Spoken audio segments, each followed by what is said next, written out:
in my domain. Got the whole crowd screaming out our name. It's a blowout, it's a hurricane. It's over before you know it. We're gonna stand on top with our hands in the sky. Gonna raise our cup to the stadium lights for the glory, for the glory. We celebrate with the city tonight. Hear the whole town cheer. It's the ultimate high for the glory. We do it for the glory.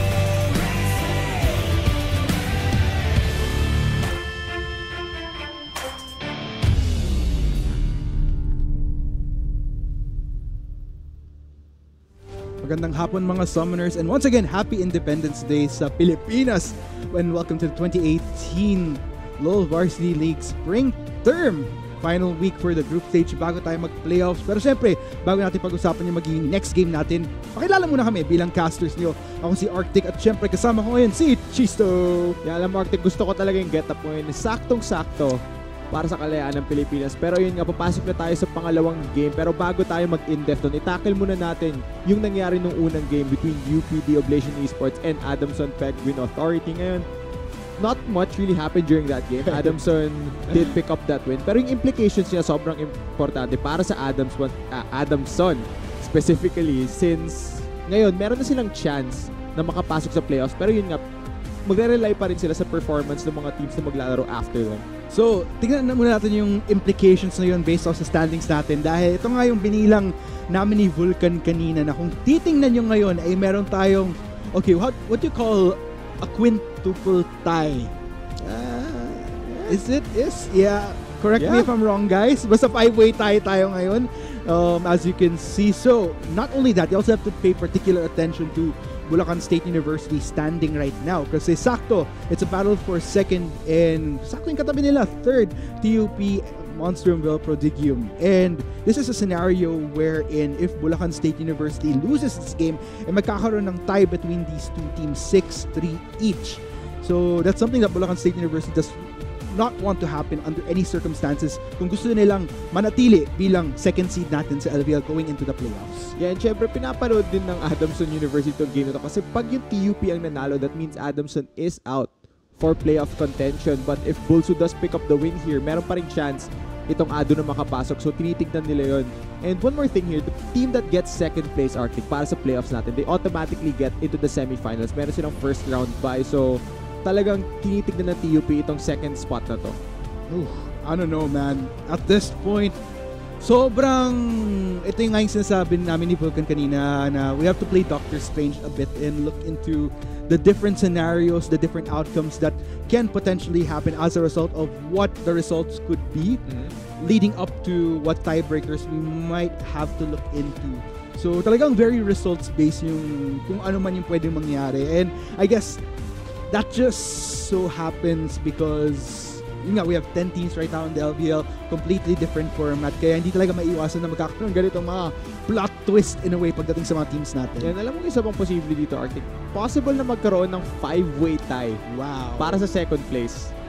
So, para sa second place, pwede pa rin mag 6-3 lahat ng teams na yan. That's probably the biggest, I don't even know how to word it. Yun yung paborito ko scenario dito.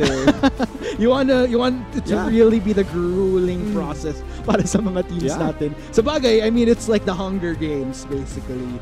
Na matira matibay yan. Yeah. Because it's gonna be a long day. Kasi kung di ako nagkakamali, kapag may mga tiebreakers tayo, we have to finish it then within this day. So, hindi lang yung 5 games na nakaschedule ngayon yung possible mapapanood yung mga summoners, pati yung mga tiebreakers afterwards. Kaya saktong-sakto din, hanga ako kay Commissioner nung tinignan ko yung schedule, wait a minute, paano pag may team na wala din? Oh wait, everybody has a game today. So, well played, Crazy Apple, well played. Yeah, shoutout sa'yo kay Brian. Ikaw talaga yung saludo kami sa'yo. Yeah, I don't know how he did it, but he did it. But anyways, let's talk about this game here based on yung history ng players natin so far. Because, okay, let's talk about TUP first. Baka kasi sabihin ng audience natin masyadong nahahalataan yung bias mo sa BULSU. Okay, so, di TUP, diba? Yes. Last term, sila yung second place. Ngayon, kaya pa rin nila i-challenge yung second spot. And syempre ayaw nila, hindi sila papatalo sa BULSU dito. Ayaw nila na okay kayo yung bagong team, papasok kayo agawin yung pwesto. No, they want to prove that they are still one of the top teams in the LVL. I think what has been established as of this recent term is napakita talaga ni Navi. Si Miko, okay, sige, pati si Miko na rin na they could carry, all of the people that remained on TUP na they could carry the weight and fill the void that the other two people that I promised na hindi ko na pag-usapan sa stream na that they left behind basically. And of course, Dekim and Zet, I have to give them kudos. Then they come such a long way. Of course, the question here is it enough for TUP to become a strong contender going into the playoffs potentially? Kasi that's still somewhat shaky pa rin right now. But okay, so we talked about TUP, talking about Bulacan State University right now. They came into the LVL very, very strong. There were a lot of questions. Galing sila ng North Conference By history, itong mga teams na hindi Metro West, na hindi Metro East, may potential struggle unless there are teams that come from University of Iloilo, Olfu, Antipolo. Ito yung mga teams na from these other conferences outside Metro Manila na patunayan nila na malakas sila, na even though they come from these other conferences, kaya nila makipagsabayan sa big bad boys. Alam mo, Martin, na gusto ko yung shoutout mo sa Visayas dun Pero ayun nga, talking about Bulacan State University, gaya na sinabi mo, maganda nga yung naging pasok nila dito sa LVL and they have been performing very, very well. I think yung only losses nila are to UST and I forgot the other team, but AMA. Yes, you have two losses. One is to UST and the other is to AMA. But yeah, like you mentioned, they have been performing really, really well, and that's why I really like this matchup against TUP kasi it's the final week. Dito lang natin makikita, dito lang matetest kung ano talaga yung kaya nung dalawang teams laban sa isa't isa. Tsaka ito yung na-bring up mo kanina, which is what I really like in terms of storyline na yung first runner-up ng previous term versus the current first runner-up. So, interesting plot twist. Again, shoutout kay Commissioner na sinadya ni Brian. Oo nga Feeling ko na-predict na niya yung mangyayari. Ganon kagaling yung Commissioner ng LVL, guys. Alam na niya lahat ng outcome. Yes, I can foresee. So, yan. Parang Doctor Strange yung galawan niya. Oo nga Really, really sakto. Really, really crazy apple nga naman ang pangalan niya. But anyway, so we're still waiting to load up into the game, guys. Okay, mag-alala ko. Nagbabasa pa ng patch notes.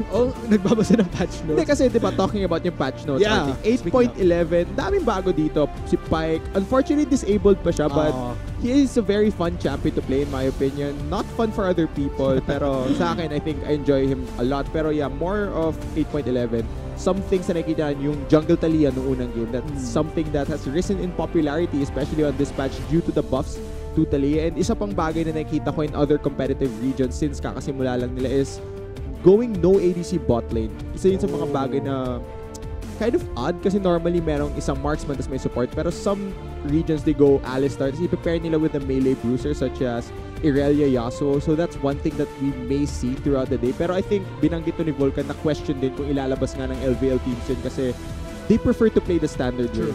Yeah. And in all fairness din kasi by history, kapag nagkakaroon ng mga ganong ka-massive na changes sa patch, we usually don't see the LVL teams adjust to it right off the bat until probably a week afterwards ba.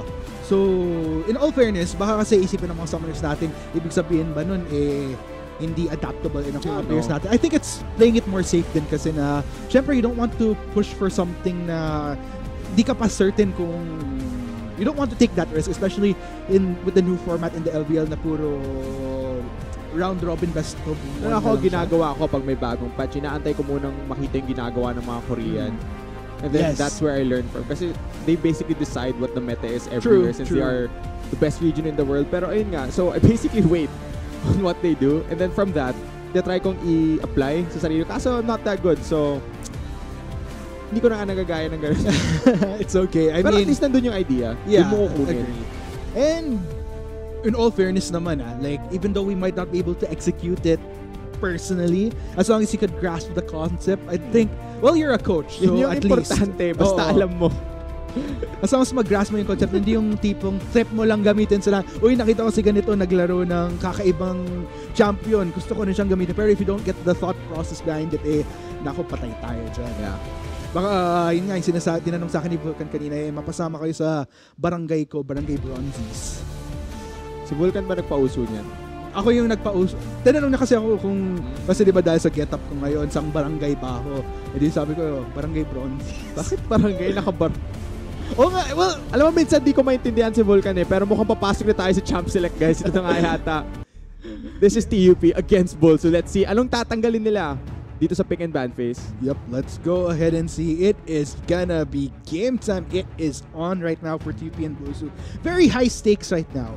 More so probably... Di lang para sa kanila, para din sa Adamson. Yes, Adamson University, fingers crossed, guys. Pray to whoever you want to pray to because we are gonna head into it right now.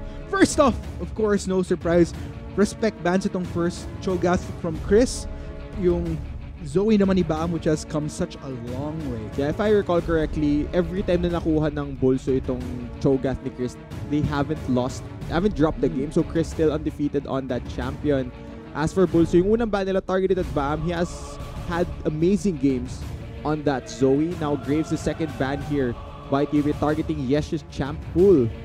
Jarvan, so sobrang specific ng target bans dito are not necessarily the strongest champions this specific patch, pero more of removing comfort from each player. I agree. I mean, given the circumstances, I don't think it would be wise to just ban certain champions that have risen in the meta because yun nga yung naging discussion nga natin na LVL teams don't really pick up on it right away. And given na last week na to, I think it's definitely much more smarter to just go about kung ano yung nakita ng teams na naging proficient champions sa mga players natin throughout the past weeks. Yan, naantay ko yung mga pick. Now, Swain is being hovered. Nilaro na yata to ni Bam, if I recall correctly. Yes. But if the Swain is locked in, it could still easily be a flex pick between mid or top. TUP are taking their time though. It is locked in ngayon. Let's see, ano yung maging response dito ng BULSU X? Wondering because... Xin Zhao, not bad. I actually like Xin Zhao on this patch specifically because he's one of those junglers that can skirmish early, just fight early, find the enemy jungler, and bully them that way. It is locked in here for Yesh. Ngayon, anong ipapara sila dito sa Xin Zhao? We've been talking about it quite a bit nitong... I think that was during Globe Conqueror's promotionals. We've talked about it quite a bit, although hindi siya masyadong nagamit. So it's nice to see that we'll be seeing a lot more of it from BULSU X this time around. Wow, Anivia being hovered over for Vial. That is going to be a lock-in. Wow. Okay, ngayon nilock in ng BULSU yung mid laner nila. That's assuming na sigurado silang pupunta kay Bam itong Swain pick. And Zet is hovering over that Sejuani. Sejuani not the highest tier jungler at the moment. She has dropped down in priority but still playable in competitive, still provides reliable engage with her ultimate and the CC she can do. But okay, meron siyang kakambal dito sa Champ Select. Di tayo nag-1 for all, guys. Yep. Kung Ezreal yung i-hover dito ng TUP. Ezreal, very safe blind pick as an AD carry. Still very effective here. So hindi pa natin makikita yung mga bot lane na no marksman. Unless, of course, gustong ibato ng BULSU yun. Man, I wouldn't be surprised if Bulacan State University, they did bring out... Okay, so if there's two teams that have brought out some pretty funny picks in the LBL, number one, BULSU, pero syempre, nasa Corona pa rin ng... nasa MCL pa rin ng Corona rather, nung interesting picks na nakita natin. Nakita mo nga yung meme nung reaction mo sa Rakan Lit ng MCL. Oh, yeah, shoutout kay Stellar, siyang gumawa. But, meanwhile, Bulacan State University gonna stick to Ralph's Morgana. So another comfort pick being locked in for Bulacan State University. Gusto ko yung Morgana dito because what she can do is provide that black shield na dinedeny yung isa sa major engage tools ng TUP with the Sejuani. So I really like the Morgana pick up here by BULSU. Pero looking at the second banning phase, I wouldn't be surprised to see TUP target ban Empyrean. Wala pa ring marksman na nilock intong BULSU. So the logical thing for TUP to do is to just pinch that bot lane pool. Oh.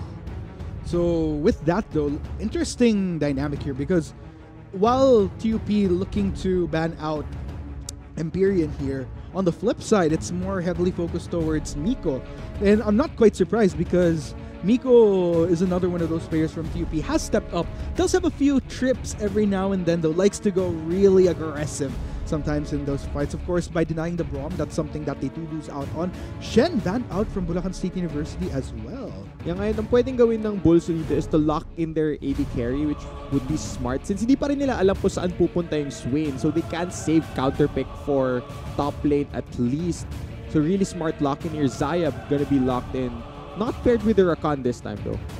Wondering what TUP is going to be picking in response though. Definitely a safer marksman locked in para dito sa Bulacan State University. But interesting enough, we are seeing a Nami hover over for Miko, and it is indeed going to be locked in for him. Yeah, gusto ko yung Nami pickup here. Nami in a sense is a bit of a counter to Morgana. She does deal magic damage which can help break the black shield with her W. Now, okay, binanggitan yung interesting picks. Yorick, definitely gonna go towards the top lane here. So, sure na tayo na yung Swain pupunta sa mid.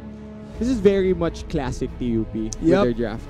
100%. That's the best way to describe it. Yep.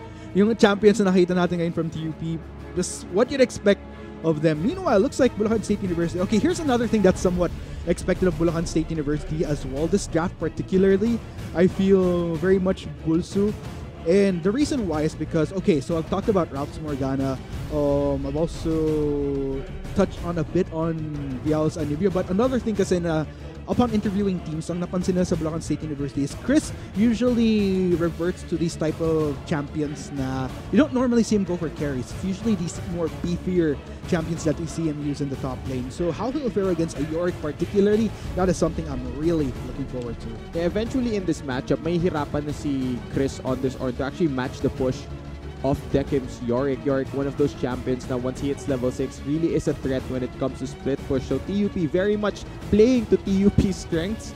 This is no surprise to us and to the viewers. Yep. Split push lang to TUP pagdating ng game. As for Bulacan State University, they want the team fight. Without a doubt, looking at the kit that they have with their champions, I wouldn't be surprised if what movements we see from Bulacan State University.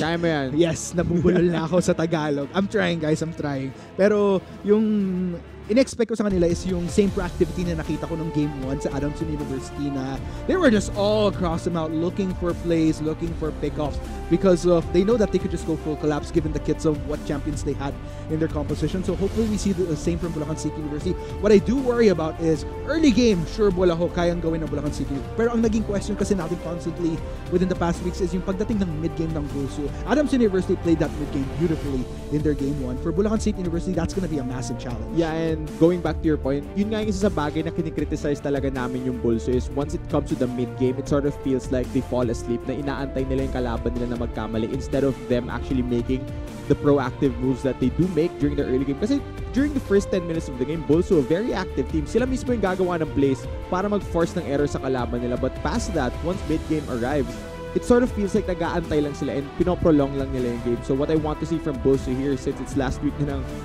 group stage ng LPL is I want to see them have a proactive mid-game where they actually make the map movements and not wait for their enemy to make errors. I'd have to agree with you, Chisto, especially considering the circumstance ngayon na we're already on the last week of the group stage. This is, okay, so it is risky at the same time, but kasi kung hindi nila ma-pull off yun, kung hindi sila makapag-adjust sa natuklasang weakness na yun ng ibang teams, given the weeks that we've been in the LPL, it could potentially be something that could be heavily exploited from them coming into the playoffs. But we'll just have to say, I mean, we've seen a number of teams turn it on once we do reach those stages. Nasa group stage, medyo flying under the radar pa sila, but once they hit playoffs, that's where they really start to blossom. And dun na yung seryoso na part, Arctic. Yeah. Dun na talaga nagmamatter the most yung mga games nila. So, maybe some of these teams aren't exactly going 110% yet. And dun talaga lalabas yung tunay na kakayahan nila once we head on to the playoffs. Pero, syempre guys, hindi pa rin locked in yung teams na papasok sa playoffs. I'm pretty sure na USTN, Bulacan State University do have their slots locked in. Yep. As for seeding those, there are some other teams that could potentially be knocked out depending on how the games turn out today. Yun actually medyo scary, especially for Bulacan State University. Oo, nasa second sila ngayon. But if at the end of the day, sobrang malasan sila sa maging results ng mga games, then they could fall from second somewhere way towards the bottom of the playoffs. Pero playoffs sila. Yun yung maganda sa kanila. That's hindi sila tulad ng situation ng Adamson University at the moment na nagdadasal na the scenario for them that gives them the playoff spot will work out. Hopefully, man, I'm feeling for Adamson University right now. Parang it reminds me of an anime plot in a way na anime. Yes. Yes, I'm going to go there. Enlighten me, Arctic. Okay, I'm gonna go full weeb right now. Sige lang. Kasi, okay lang yan. Kasi may isang anime na napanood ako. Recent lang. Anong title? Yuri on Ice. Okay, guys. Sige. Yuri on Ice.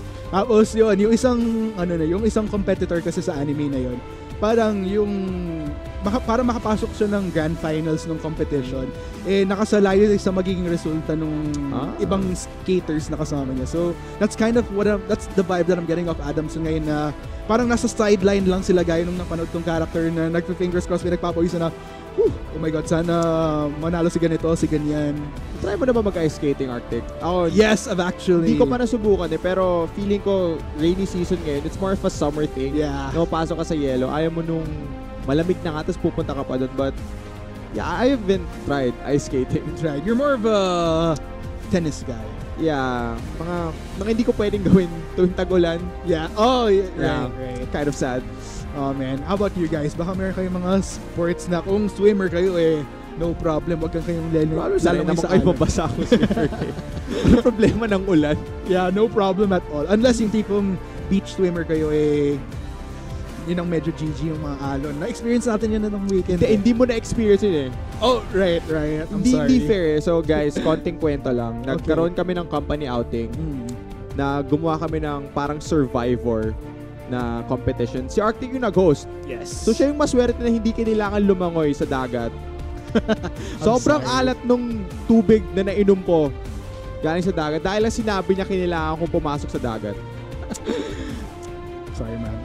Well, to be fair, the saltiness of the ocean is no comparison to the saltiness that you might experience in game, maybe. It's true. Yeah. It's true. For some players na nag-League of Legends, I'm sure makaka-relate naman, especially yung mga mahilig mag-rank.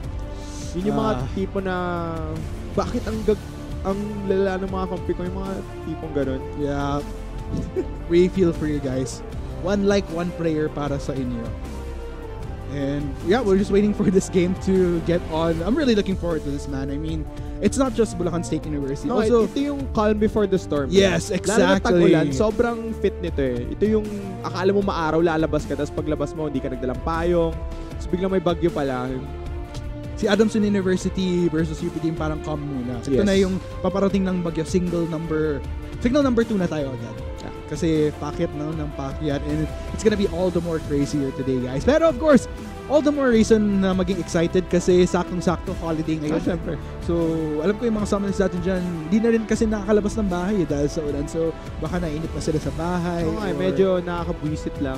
Yeah. In a sense na, okay, bakasyon, walang pasok. Kaso, confined ako sa bahay ko, tapos minsan wala pang internet kasi maulan. Ay nako, grabe. Pag uwi natin ng outing, alam mo, pagdating ko sa bahay, walang internet. So, oh my goodness. Napa-date ako. So anyways guys, so we'll be heading into the game in just a bit. Pero for the meantime, dahil nga medyo tag-ulan, chill muna tayo guys. We'll be taking a very quick break. We have your casters. Chisto is with me, of course. With Chisto, Congressman Arctic at your service. Balik tayo mamaya para sa 2018 Low Varsity League Spring Term TUP versus Bulacan State University.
I turn your back on the sea.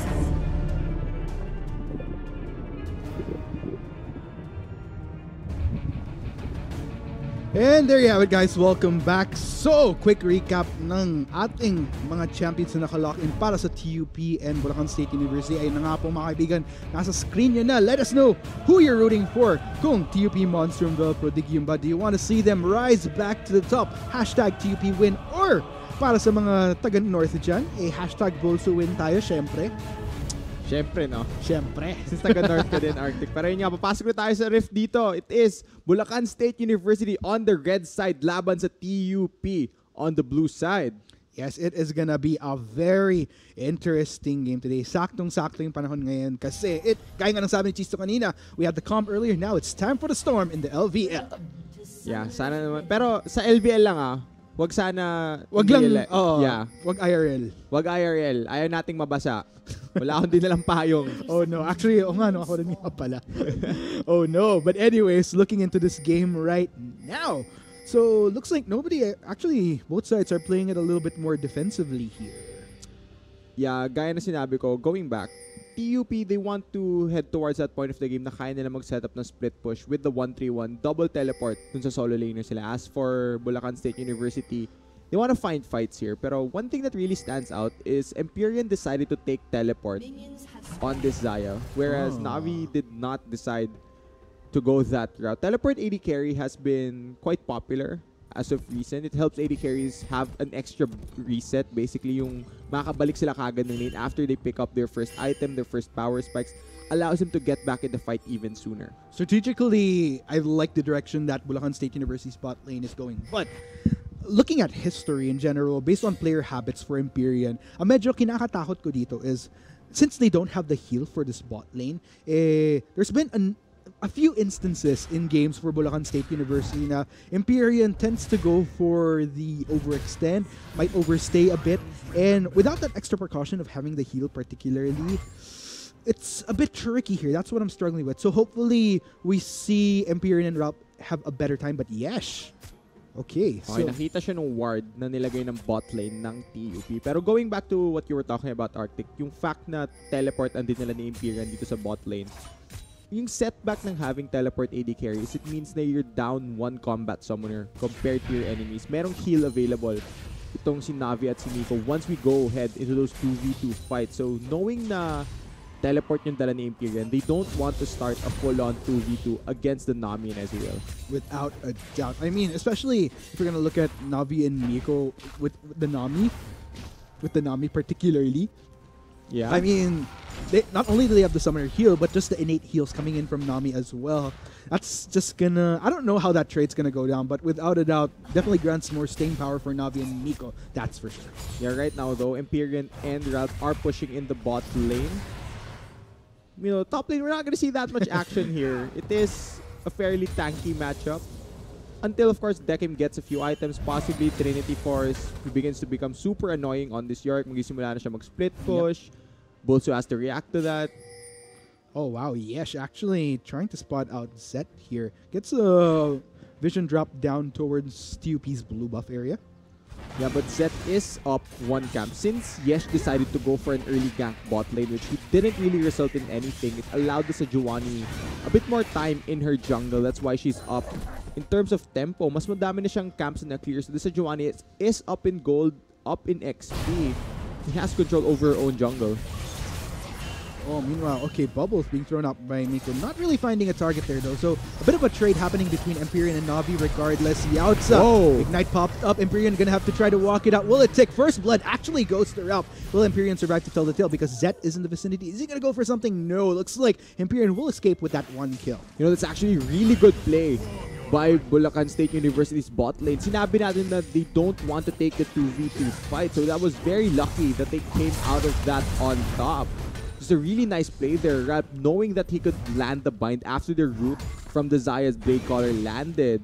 It's a great play by BULSU's bot lane, outplaying TUP. I agree. I'm actually pleasantly surprised. If anything, I was expecting maybe Navi and Miko will be getting the first blood off of this game. But overall, Empyrean surviving with a slither of health, not to mention Ralph securing the kill at the same time. Win for Bulacan State University without a doubt. Despite yung initial disadvantage nga na nakita natin going up against Navi and Miko. Yeah, she's trying to find the gank here somewhere. He's been across this map lately, hasn't he? Oh no. Speaking of being across this map, looks like Black Shield gonna manage to save Ralph there. Won't get locked down by Zet. Okay, one thing to note here, kahit na lamang nga yung Xayah ni Empyrean dito, one thing that has been sort of tricky for Xayah players is the change. Wow. Okay, I'm not sure how that happened, but good on Chris. Was able to get the kill onto Dekim there. Yeah, maybe we'll see a replay of that. But yep. Bot lane though.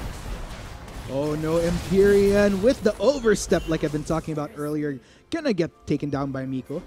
Yeah, wala siyang flash in that exchange. But going back, one thing that's very tricky for Xayah as an AD carry. Okay, I'll hold that thought. Makikita natin mo para siya na solo kill. Okay, he's very low here. Oh, wow. That was actually very close. The Triumph? Ooh. What? That was, I don't know how to put it, but that was so It's clutch. very rare to see an orange run Triumph. And we survived to tell the tale. That's what I'm even more surprised by. Yeah, I almost thought, how did he survive the second tower shot? And, oh, okay, naka-triumph pala siya. So, great rune choice there by Chris. And definitely paid off in that trade without a doubt. So far so good for the top lane of Bulacan State University getting a kill up. Not to mention up in CS as well. Okay, kalmado na ba tayo? Can I finally get back to it? Yes. Okay, going back, di ba? Xayah as an AD carry relies heavily on crit. Normally, bago yung AD carry item changes, she'd build Essence Reaver into Zeal item into Infinity Edge. But now, those options are a bit pricier and it doesn't really give her the same stats that she would want. So, I'm very interested to see kung ano yung magiging build path ni Empyrean specifically for this game. Yeah, and it's interesting that you bring that up because that automatically brings my attention to what items he has built up so far. Kung mapapansin nyo nga mga summoners, dalawang longsword ang nabili ni Empyrean dito. So, kind of makes you think what he'll eventually be going for as his first item here. Essence Reaver siguro? Probably. Kaso these are the worst components of Essence Reaver. You'd want that BF sword. Yeah, ideally. But I guess Empyrean just making the most of what gold that he did have after falling to TUP and that very patient Kent coming in from Zed, I gotta say. He lingered quite a bit in order to get that. Luckily, it did lead to something quite fruitful for him. Yeah, and kung iko-kumpara mo Arctic, Ezreal as a marksman doesn't rely heavily on crit. So the changes on this patch really didn't hit him that hard. The same items will still come out from Navi here. Trinity Force into Muramana and then possibly Archangel Staff. Ganun pa rin yung magiging build path neto ni Navi. So the 8.11 marksman changes really didn't affect Ezreal that much. Well, looks like Zed starting to linger around this bot lane. Once again, gonna clear off a camp first. Could potentially opt for going for round 2 because that Tri-Brush, I mean TUP has that covered with the control ward. So, looks like he is starting to turn. Tignan mo dito though. Zed is actually up 2 levels compared to Yesh's Shin Zhao. Nahuhuli sa tempo itong jungler ng Bulacan State University. Zed has way more priority and this is very surprising kasi we consider Shin Zhao one of the strongest junglers on this specific patch since his skirmishing potential early is very good. Now Zed, he's gonna go for that level 6 gang. Okay, and just like that, Black Shield Zed says abort mission. Okay, that was a bit anticlimactic. Balik muna tayo. Abort muna, abort. But I would have loved to see a bit more aggression there. Wala pa rin flash itong bot lane ng Bulacan State University. Right. They could have aimed that towards Ralph if they wanted to do so. Hesitation coming from TUP's jungler. That was a bit unfortunate. Maybe because they were considering, okay, since Miko's not at level 6 yet, we don't have that full-on lockdown just to secure the kill, not wanting to take a risk, but sayang nga, sayang. Yeah, kaso since he showed bot side, ngayon, it allows Yesh to invade the blue side jungle of TUP. Since there's nobody here to defend this, he actually steals away the blue buff. So a great read there by Yesh, punishing Zed for that gank in the bot lane. Kudos to Vial as well, lingering towards that upper side in case nga na biglang may bumulaga dito kay Yesh amidst yung pag-take niya ng blue buff ng TUP. Ito na, bubulaga! Speaking of Bulaga, that's going to be Dekim right there. Instantly gets decimated by both Chris and Yesh. Will Chris survive? Oh! Again, this...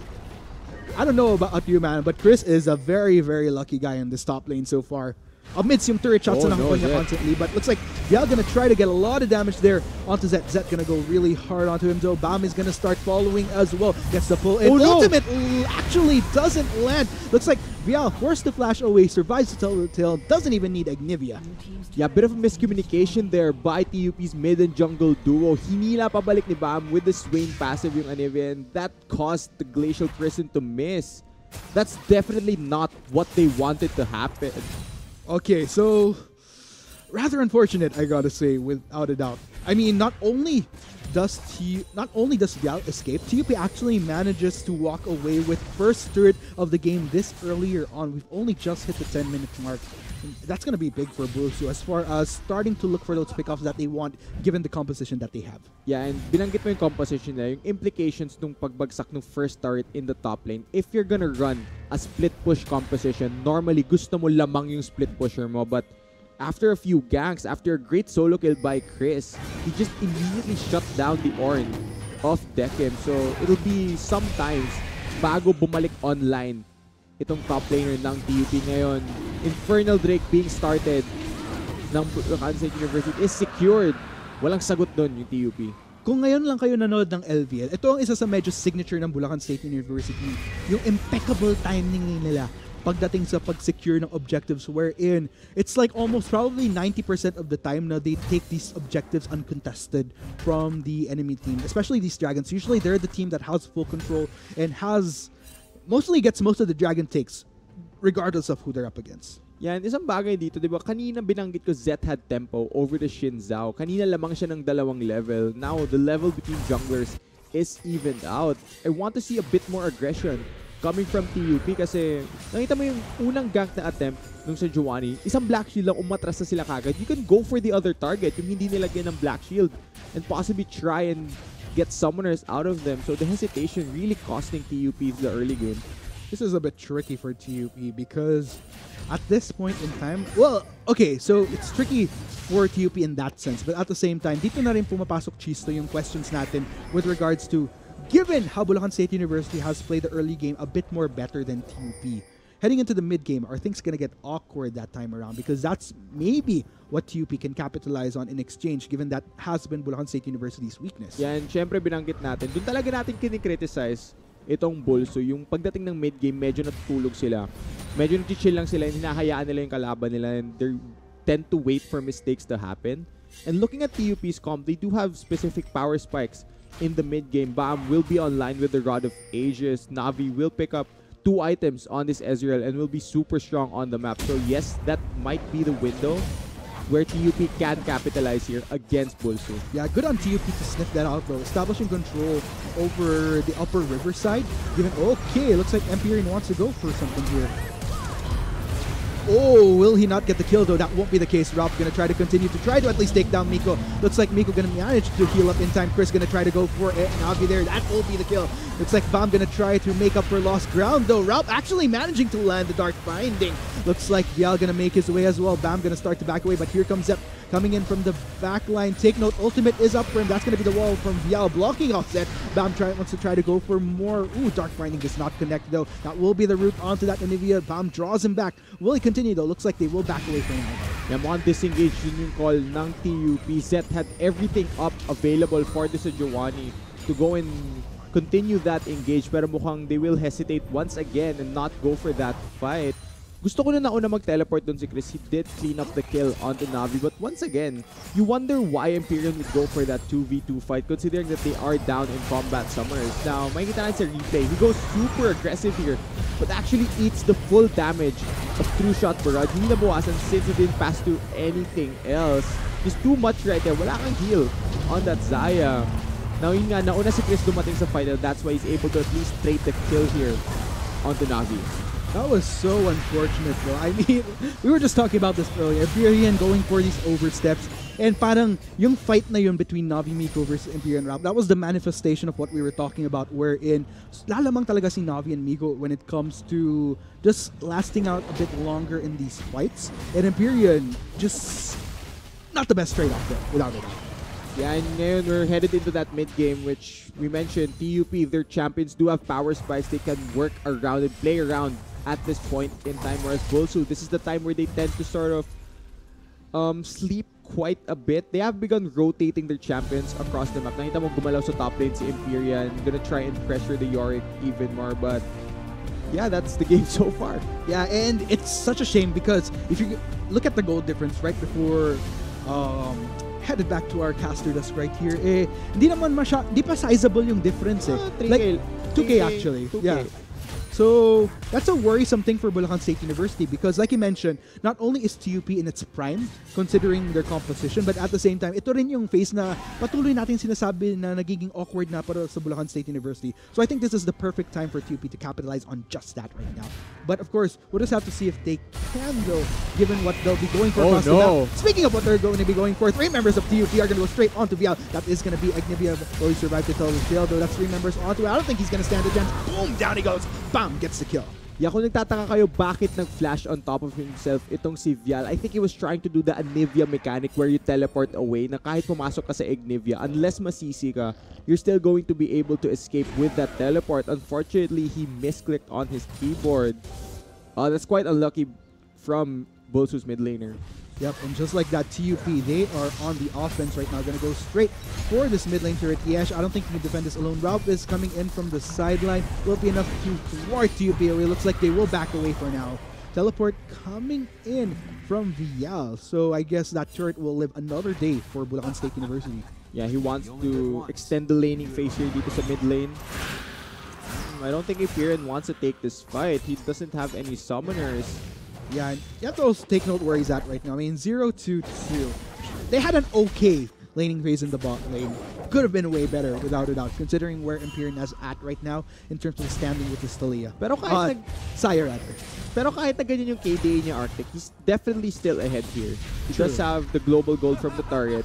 He does have a 30 CS lead over his matchup. But they get a chance. I wonder if Navi actually has enough gold to complete his Trinity Force. No, he's actually not gonna go the route of Trinity Force. He's gonna go for the Iceborne Gauntlet this game. Gusto niya na meron siyang armor to survive the damage coming from both Empyrean and Yesh. Definitely wants to survive. Meanwhile, looks like Dekim back up here towards the top side. Has a bit of a climb himself, not even near his first item. Looks like Vial gonna manage to spot out Zet here. Just a little bit of a disturbance. Won't be going for anything particularly cheeky. Yeah, asarin lang muna niya si Zet. Ngayon, binanggit mo yung timing ng BULSU. Pero this time, I think meron ng paraan yung TUP para i-challenge yung Dragon na to. And will BULSU actually go for this Dragon knowing that it's not as previous times the uncontested? Yeah, looks like TUP learning from earlier. Gonna manage to linger around the area just right when Dragon respawned. So looks like BULSU not gonna go for it for now. Gonna take the safer route. They're gonna leave it as is for the meantime. Ralph and Imperial are back in this bot lane though. Yeah, kalmado pa yung mga bagay dito, Arte. Ito na nga yung sinabi natin. Nakita mo yung first 10 minutes of the game galing sa Bulacan State University. Super active, making plays, trying to play aggressive. Pero once the mid-game comes, once the rotations begin happening, they kind of tend to sit back a bit here and just wait for TUP to make mistakes. And earlier, they got punished for it. Nakita mo, nahuli nila yung Ignivia ni Vial in the mid lane. And if TUP are able to find more picks such as that one, it will be their way back into this game. Okay, so yes, unfortunately wasn't able to take down that last monster, but meanwhile looks like a trade for trade happening. Bulacan State University gonna try to go for Rift Herald amidst TUP already being sighted to take down Mountain Drake. This is a worth it trade though. That is tricky because considering the composition that we were talking about earlier that TUP has, they do thrive with these splits, and Mountain Drake just exemplifies that to the team. Okay, one thing na pwedeng maging positive dito, if Bulacan State University don't use the Rift Herald properly and then the trade is worth it for TUP because long-term the Mountain Drake gives you so much more value, especially with taking down neutral objectives such as the Baron and towers as well. So I want to see how BULSU decides to play around this Rift Herald that they got and see kung saan nila masasummon and kung magagamit nila effectively. That is the question that we're trying to figure out, isn't it, Chisto? But we'll just have to see. I think that's the tricky part right here because at least from what I recall, I've only seen Bulacan State University probably use Rift Herald at, yung medyo sulit, probably like once or twice. But after that, not as much considering the awkwardness of their mid game like we've been talking about. Ito na nga eh. Bumabagal na yung pace dito ng BULSU, and TUP are actually beginning to regain tempo in this game. They're beginning to control the side lanes, and every time na wala si Vial sa mid lane, paulit-ulit lang yung chip damage na binabagsak ng TUP dun sa tower. It's a few hits away, probably 1 or 2 auto attacks, depende kung sino yung mag-hit dyan. But as long as Vial is here, I'm pretty sure na kayang-kayang i-wave clear ng Anivia yung minions ng TUP paulit-ulit. That's kind of another struggle that I'm having with Bulacan State University. Looking at Yesh, where he's at right now, after that first kill that he was able to secure, I haven't seen as much an impact from that Sinzao anymore, like within these past, what, like 12 to 15 minutes of the game. And it's such a shame, because even with a good early game coming in from BULSU, we're reverting back to these habits.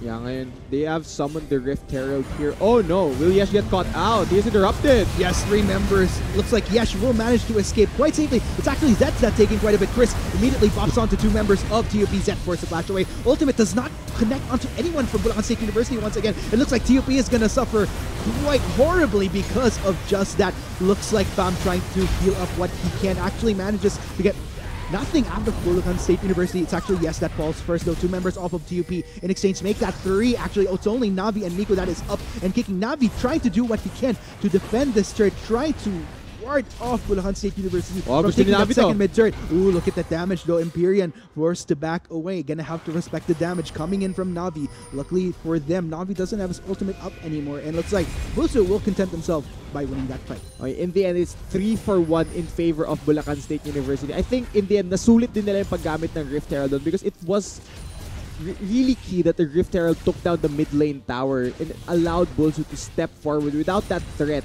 of the tower damage happening. Now let's go ahead and look at this fight. Yeah, they summoned the Rift Herald, and what this does, it removes the tower, it removes the safety, the escape route from TUP, and it allows BULSU to step forward. Ngayon, this fight could have been a bit more in favor of TUP if this ult from Zet had landed. Unfortunately, it goes through the entire BULSU team. And one more thing is Navi is late to this fight, so there's effectively 0 DPS coming from TUP, and that's allowing BULSU to just kill whoever they want. They did win this fight 3-for-1, but in the end, no big objectives created afterwards. That was so unfortunate. It's actually not just Zet's Glacial Prison. Also, the bubble coming in from Miko missed out just when Bulacan State University was so clumped together. But then again, I wouldn't necessarily say it was a bad bubble from Miko. It was more of Bulacan State University actually managing to sidestep it quite efficiently. So, maraming missed opportunity talaga yung nangyari for TUP in that fight. Such a shame.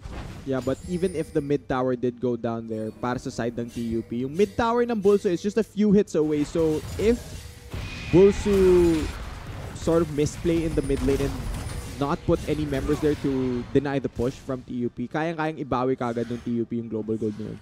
Yeah, looks like Dekim holding out quite well this time around. Nakahabol na tong si Dekim. He's already completed his 24s on the York. He's still very much behind, but at least this is a better spot than earlier. Definitely. At least like in the midst of these trades happening between both Chris and Dekim, nakikita naman natin na Dekim starting to dish out quite the sufficient damage of his own, so not bad. Definitely it's not a massive setback that we're looking for TUP without a doubt. It's still very much workable. Yan, tignan mo to, Arctic, yung itemization ni Bam dito. He went for Abyssal Mask instead of a Rod of Ages. So going for a tankier route on this lane and giving up a bunch of damage that his team might need headed into the later parts here. So they're definitely going for that more powerful mid-game. Luckily for Bulacan State University, though, is that it's a bit of a cripple that di nila nasusulit yung Yorick dito kay Dekim, because amidst Dekim's attempts to try to get a nice push in, I mean, not even a single turret has fallen for Bulacan State University. So that's definitely a bit of a minus that TUP is working against right now. Ito yung Arctic eh. They're keeping the Yorick contained at the moment. But if BULSU slips, sobrang bilis babagsak ng mga tower na yan para sa TUP. Interesting enough, though, Bulacan State University, they're starting to establish their own form of control dito sa Baron side. Yesh might want to be careful here, though. Okay, we'll just take off that control ward from TUP. We'll actually allow Bulacan State University's own to survive with one hit left. I mean, vision control is very important in the game. Especially 20 minutes na yung game, meron ng Baron na both teams should easily take down if another team loses a team fight. So definitely one more point of contention for both these teams. Oh wow, meanwhile another turret has been taken out. Looks like Vial's patience towards the spot side amidst Baum putting up a heavy defense has paid off as BULSU takes yet another turret in their pocket. All outer turrets, by the way, are down for TUP. Yeah, nakakatakot to para sa TUP because there's a lot of pick potential on the side of BULSU. Meron silang Morgana. If somebody catches the Dark Binding, gets stunned by it and walled off, they could easily go for that. Ngayon, this is a contest by TUP. Wow, that wave actually just grazes through Bulacan State University. Ultimate, again, not able to get the full value off of that. Zet is actually the first to fall from TUP. Will TUP at least try to go for more? Looks like Navi actually getting caught by the Dark Blinding. Yesh goes straight in, no hesitation whatsoever. It's actually Bial that gets the kill. Bomb tries to go in onto the squishier, lower health members of Bulacan State University, but he gets decimated just like that. 3 members from TUP at the end of the day for 1 in favor of BULSU. Yeah, Yesh actually survives 1 HP at the end of that fight. Now, kung ikaw si Navi, you're playing an Ezreal. It's unacceptable. If you get hit by any skill shot, you essentially have flash on demand. But credits to Ralph, landing the Dark Binding seals the fight for Bulacan State University. And the moment that Navi died on that Ezreal, there's really no way that TUP was going to be able to win that 4v4. And it's such a shame because if you're going to look at it, TUP, Dekim was at least trying to make the most of where his position was on the map by getting 1 turret at least to trade off a small consolation prize. Pero pati yun, pinag-hit pa ni Vial by teleporting towards the top side. The one more thing dun, Arctic, is initially magkaiba yung focus ng TUP. Zet was focused on stealing the Baron. The other members were focused on taking the team fight. As for BULSU, they were all focused on taking down the Dragon, and then once they secured it, they transitioned into the team fight, and that's really what sealed the deal for them. Ngayon, makita natin, diba? That will hop over the wall. He's focused on stealing this Dragon while the rest of his team is trying to find a fight. But the Anivia wall, the zoning ultimate, ito may focus ng BULSU. Everything was all onto the Sejuani. Nawala na yung frontline dito. Now, Navi, will he actually arcade shift forward? And eats the Dark Binding, seals his fate. That should never happen if you're playing an Ezreal. Great read coming in from Ralph there, I gotta say. And that was so unfortunate for Baam. Even though he was healing up quite a bit, at the same time, what he was healing wasn't enough to deal with the full barrage of damage that Bulacan State University was dealing in exchange. Yan ngayon, implications itong game na to, Arctic, going back. If Bulls are able to pick up the win, that means Adamson still has a shot at the playoffs. Man, we've been talking about a number of the habits, the bad habits that Bulacan State University has, but if there's one solid bad habit that has been unforgivable for me pagdating dito sa TUP is the constant, they have so much crowd control to work with on their side, pero we haven't seen at least one super substantial one that would have otherwise allowed them to win big team fights. It's usually Bulacan State University able to sidestep most of it, or if not sidestep, just massive misses from TUP from where they throw their own crowd control. Yeah, you have to give benefit of the doubt, Arctic. You have to say sidestep because you don't want to say that they're constantly missing their skill shots. But yeah, definitely unlucky na yung mga Sejuani ultimate dito ni Zet. Not the best that we've seen. I'd say probably more sidestep because in credits to Bulacan State University, like as soon as you see the crowd control being thrown out by TUP, kumbaga nasa position yung Bulacan State University na saluhin yun kung hindi sila gagalaw. Pero as soon as they see the crowd control, just calmly sidestep through and we're A-okay. Yan ngayon, dumarating na yung pressure na binabato ng Bulls dito. Oh, we're gonna see the engage. Oh man, turret taken down though from TUP. Is it going to be worth it? Yesh goes straight in back into the fight. Empyrean joins the fray as well. Hitting in onto Bam. Gets pulled back in though. That's going to be the ultimate expended. Looks like Ralph going to be the first to take one hit in the form of Zet. Who will be the next to fall? It's actually going to be Yes by taken down by Navi. This is going to go for Ralph. Double kill for that Ezreal. Can Bulacan State University win this fight though? Navi hitting in from the backline, but still 3 members of BULSU are still up and kicking in this game. Bam is going to get knocked up. Looks like that's going to be the next target for BULSU. Navi, the only surviving member. Looks like Chris going to try to go for him. Can Empyrean and Vial follow up with the damage? That's going to be Arcane Shift away. Knockup does not land. Knockdown ace for Bulacan State University.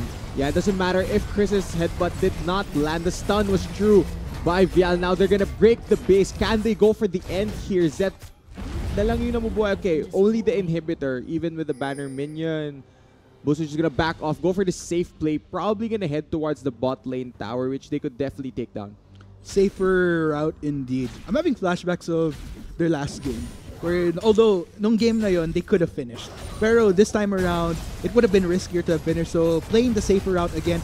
They do get the second turret towards the bottom side though. So I'd say that's definitely still a lot of value at the end of the day. On top of that successful team fight leading to the ace. Yeah, and kung isipin mo, at the start of this is TUP pulling the trigger on the fight, but a great flash by Vial means he dodges out of the initial stun of the Glacial Prison. Only the slow field lands, and after his teleport arrives from Imperial, he eats all this damage by Bam, but a great Feather Storm means he's able to reposition. Now, Bam gets focused down.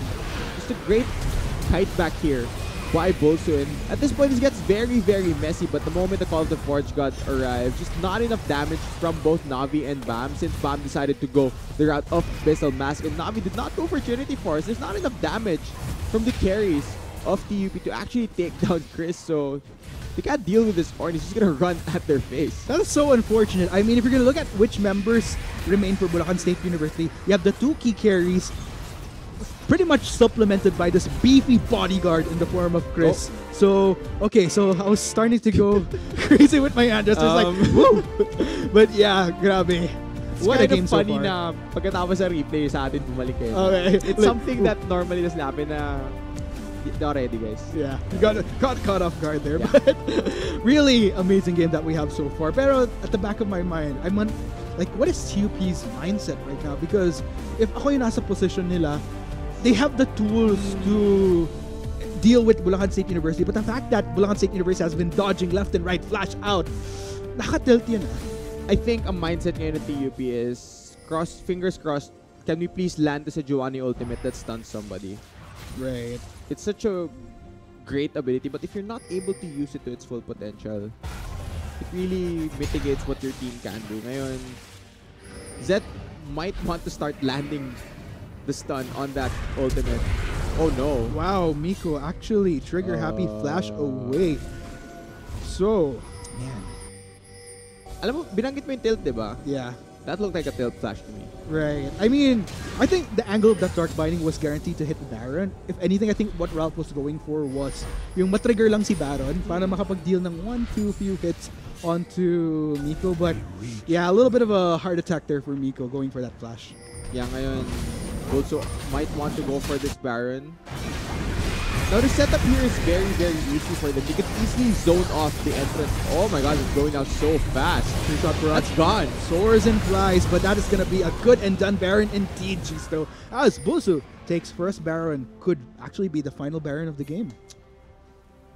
Are we gonna peg it as that, Arctic? The final Baron of this game. I don't know. I mean, I don't want to It looks very much like so. Yes. Considering that both are pretty much topped off here. But Look at Imperial the has reached the dream. The 3-item power spike. Already has his Infinity Edge, means he's gonna shred through the tank line of TUP. Vial, aside from that one mistake in the mid game where he got caught out, basically untouched throughout this game. The Anivia has 3 items as well, building towards the Morellonomicon next. So, TUP, they're gonna have to find an answer to what BULSU is doing right now. But looking at what options they have, it's very, very limited. Tsaka tingnan mo kung gano'ng ka-komportable ngayon yung Bulacan State University sa pag-roam sa jungle side ng TUP. They know that they have full control over this map. And they know that TUP can't really afford to overextend their boundaries outside the walls of their own base. So, I don't know, TUP has a tall order as far as what defense they need to mount to keep themselves in the game. Ang hirap na rin ito. And one more thing is, TUP does not have the best wave clear team. It's very difficult for them to match the siege power that the Anivia will provide here for BULSU. Oh, wow. no, Miko's dead. Immediate flash and coming in from Yesh. No hesitation whatsoever. That's going to be a dead fish from TUP. Looks like Sejuani will be the next ball. Only 3 members of TUP are up and kicking. Can they mount the defense? Looks like Chris is going to be joining the fray as well. Bomb tries to go for Empyrean and Vial. Looks like he will have a moment of stasis. Take note, Yesh is dealing with Navi and Decken from the backline. But look at that. Navi gets decimated just like that. And with that, ladies and gentlemen, that is going to be game. Bulacan State University effectively secures 2nd seed heading into the playoffs for the 2018 LOL Varsity League Spring Term. GG, well played indeed.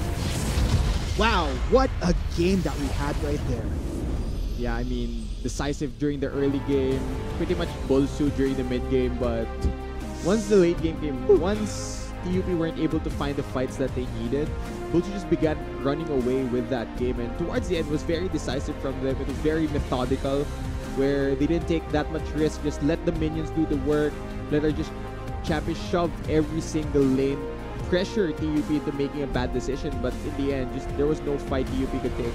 Speaking of bad decisions, I mean, without a doubt, you gotta hand it to Bulacan State University. The way they maneuvered around those fights, and almost, I wouldn't say perfect, but very good nonetheless. There were a few hiccups. I'd say there were some misplays on the Yes, side of definitely. TUP, but still credits once again to BULSU for really playing those team fights well. So, I mean, what I'd like to talk about here is what do you think went wrong for TUP? Because yun nga, nakapanghinayang kasi nakita natin towards the mid-game where BULSU tends to falter a bit. Doon na sila nakapag-build up ng momentum. I think there was too much hesitation coming from TUP, especially in the jungle side. I would have loved to see a bit more aggression coming from Zet, but he really didn't want to toss the Sejuani ultimate ever. And when he did, it wasn't the best outcome. So TUP not going to be able to challenge the second spot here. Bulacan State University are going to secure that for themselves.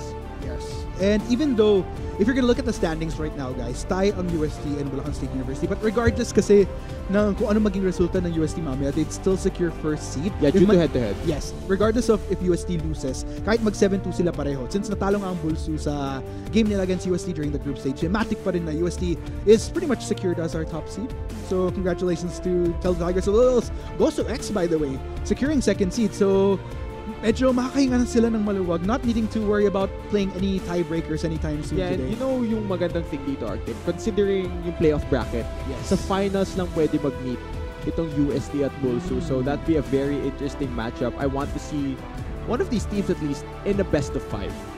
Right. Wag lang yung single round robin na ano. So that's one thing to look forward to dito sa LBL. That's actually the true test type. Kasi for UST, given naman na nakita natin kung paano sila mag-perform Yes. sa ganung situation. But for Bulacan State University, yan ang magiging true test nila. Totoo. So, ladies and gents, yan ang ating naging Game 2 for the 2018 LoL Varsity League Spring Term. When we come back, we still have a hell lot more games. Nako, may potential tiebreakers pa tayo mamaya, guys. So, chill lang kayo dyan. Perfect day to just tune into the LBL on a rainy day. We've been your casters, Arctic at your service, Congressman at your service for Independence Day. Meanwhile, it's Chisto with me. Kita-kits tayo ulit for game number 30. Yes, 3 members. Looks like Yesh will manage to escape quite safely. It's actually Zed that's taking quite a bit. Chris immediately pops onto 2 members of TUP. Zed forces the flash away. Ultimate does not connect onto anyone from Bulacan State University once again. It looks like TUP is going to suffer quite horribly because of just that. Looks like Tom trying to heal up what he can. Actually manages to get nothing out of Bulacan State University. It's actually Yes that falls first. So 2 members off of TUP in exchange make that 3. Actually, it's only Navi and Nico that is up and kicking. Navi trying to do what...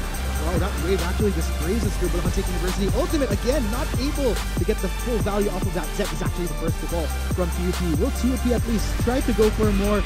Looks like Navi actually getting caught by the dark binding. Yesh goes straight and no hesitation whatsoever. It's actually Bial that gets the kill. Bomb tries to go in onto the squishier, lower health members of Bulacan State University, but he gets decimated just like that. Oh, we're Three gonna see members engage. Oh, man.